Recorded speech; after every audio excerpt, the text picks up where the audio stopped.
ब्रेकनंतर बुलेटिनमध्ये आपलं स्वागत। महत्त्वाची घडामोड आहे। प्रधानमंत्री किसान सन्मान योजनेचा हप्ता आज जाहीर होणार आहे। या योजनेअंतर्गत 9.5 कोटी रुपये शेतकऱ्यांच्या खात्यात जमा होणार आहेत। याचा देशभरातील जवळपास 9.5 कोटी शेतकऱ्यांना फायदा। शेतकरी मित्रांनो, तुमच्यासाठी एक अत्यंत महत्त्वाची आणि आनंदाची बातमी आहे। पीएम किसान आणि नमो शेतकरी योजनेच्या पुढील हप्त्यांबाबतची अधिकृत माहिती खालीलप्रमाणे आहे।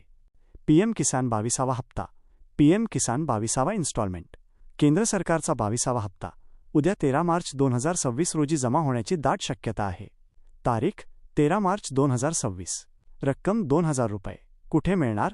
पंतप्रधान नरेंद्र मोदी आसाममधील एका कार्यक्रमातून देशभरातील 9 कोटींहून अधिक शेतकऱ्यांच्या खात्यात हा निधी डीबीटीद्वारे वर्ग करणार आहेत। नमो शेतकरी योजना 8वा हप्ता, नमो शेतकरी 8वा इन्स्टॉलमेंट। महाराष्ट्र राज्य सरकारच्या नमो शेतकरी योजनेच्या 8व्या हप्त्याबाबतही महत्त्वाची अपडेट आली आहे।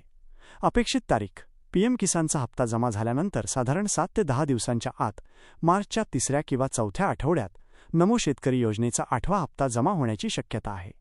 एकत्रित लाभ: काही तांत्रिक प्रक्रिया पूर्ण झाल्यास शेतकऱ्यांच्या खात्यात पीएम किसानचे 2000 रुपये आणि नमो शेतकरीचे 2000 रुपये असे एकूण 4000 रुपये एकाच महिन्यात जमा होऊ शकतात। हप्ता मिळवण्यासाठी हे काम लगेच करा। तुमचा हप्ता अडकू नये म्हणून खालील गोष्टी तपासून पहा। 1. ई-केवायसी, तुमची ई-केवायसी पूर्ण असल्याची खात्री करा। 2.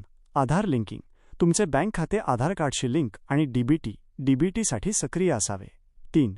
लँड सीडिंग, पीएम किसान पोर्टलवर तुमची जमीन नोंदणी लँड सीडिंग येस असल्याचे तपासा।